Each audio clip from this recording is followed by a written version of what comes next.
Hello, everybody, and welcome to another episode of the Daily Zamboni Talk. As always, before we get started today, I'd like to thank you all so much for tuning in, for joining me along this journey. I hope you all are doing well, and I'm really catching my stride here. I'm going to pump out videos as much as I can, and we're going to keep this going on because I'm having a lot of fun getting my thoughts out, hopefully inspiring, encouraging some people, and we're going to keep going here. So, if you haven't yet, please like and subscribe, and as always, any comments at all down below, I'd love to hear from you. So, in today's video, what we're going to talk about is feeling guilty about giving it your all. This is a thing that I've felt at multiple occasions of my life, and what it comes down to is if you are a person who is absolutely giving it all in your life, in all aspects, whether it's in the gym, at work, in your business, trying to improve yourself, what I've come to find is that you're going to be a very big minority in this world because you are going to be comfortable with being uncomfortable pretty much all the time. And that is extremely rare because when people don't feel like doing stuff, they usually don't do it.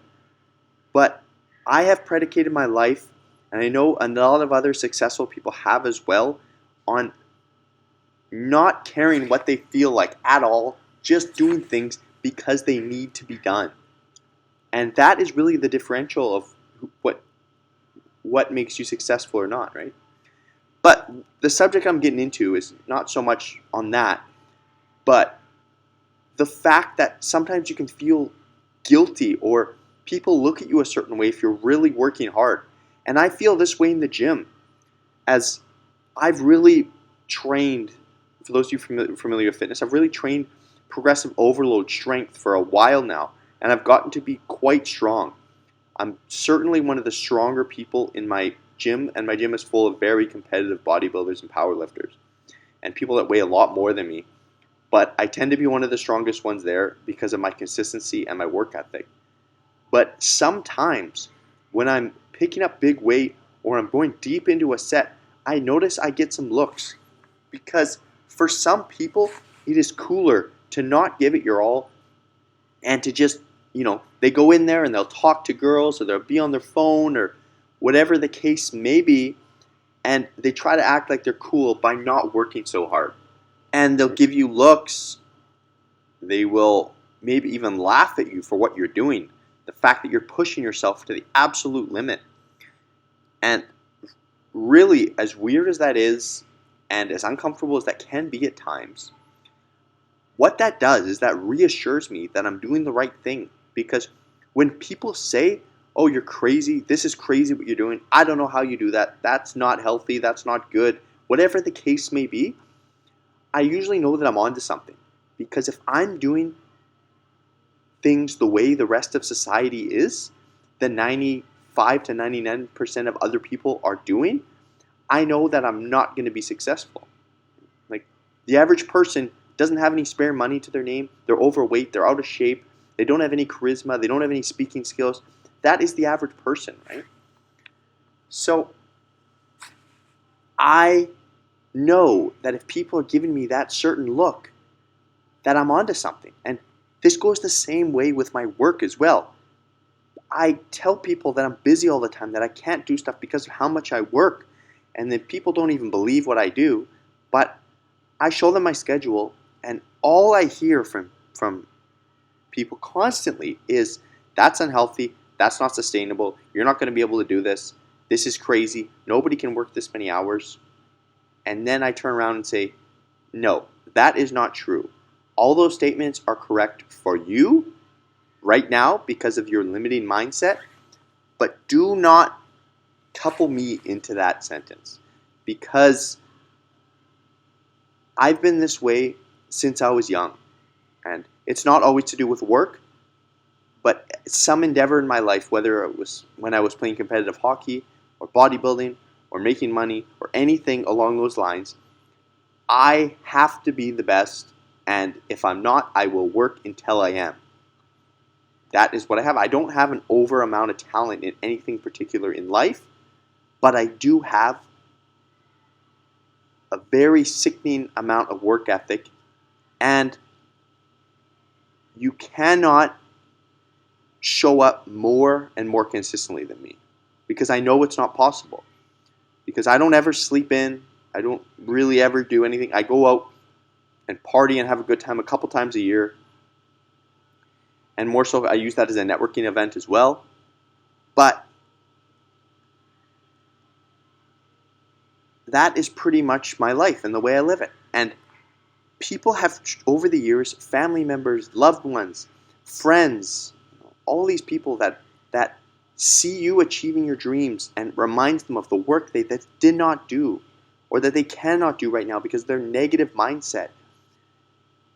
And they will try to guilt you into feeling like you're doing something wrong, like you're hurting somebody.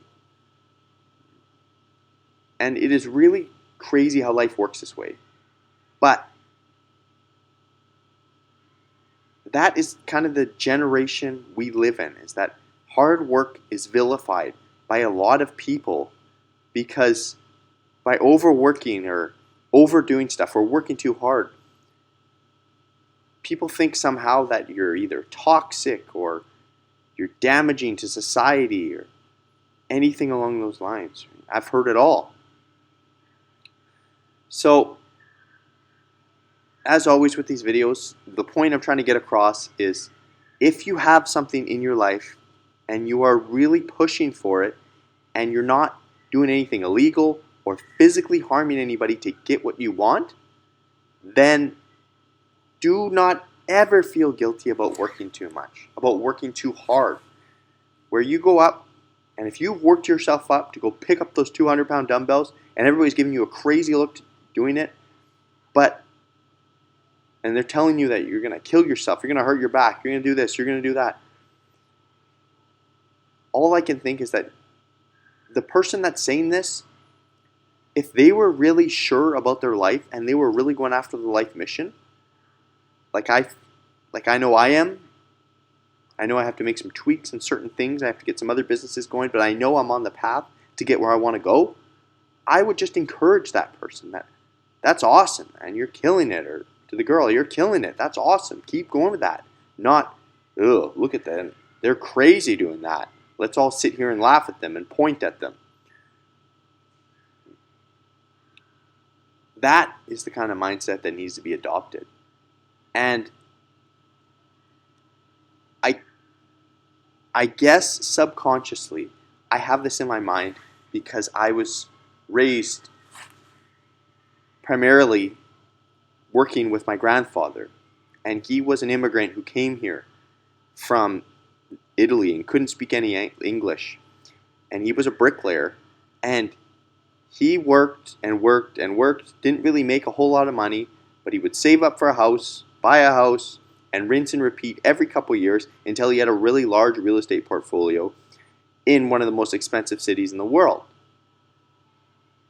Granted, that was a long time ago when houses were a lot cheaper, but I used to see his hourly wage and it was also incredibly low, and I know the amount of stress that he was under on a daily basis for doing what he did. But the foresight he had and the work ethic and the determination to work 7 days a week on weekends, travel, do whatever he needed to do to be able to make the money to fund his investments, because he knew that would create generational wealth. And he had people all through the years telling him that he was crazy, to take a break, to relax. But he never did. He never ever did. And of course that was a bit to his detriment, as he had some substance abuse problems and everything else along those lines.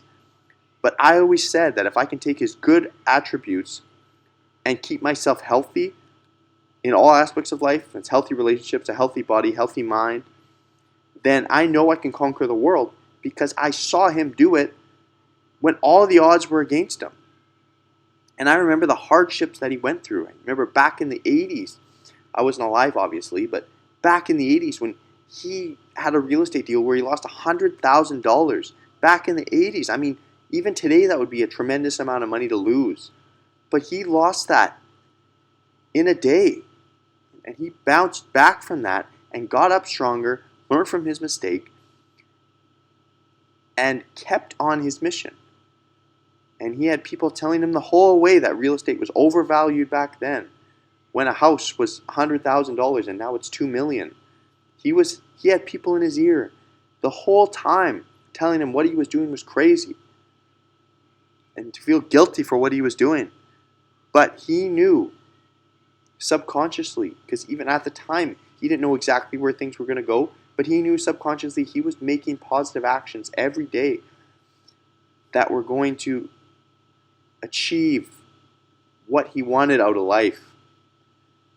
And I hope that I make him proud with what I do, and that some of you can go on that path as well, can continue on that journey. And that's about it. So, once again, as always, I'd like to thank you all so much for joining me today, for tuning in. And all I ask is that if you haven't yet, please like and subscribe and keep tuning into the videos, as they're going to keep coming. They're going to keep coming. Thank you so much. Catch you in the next video.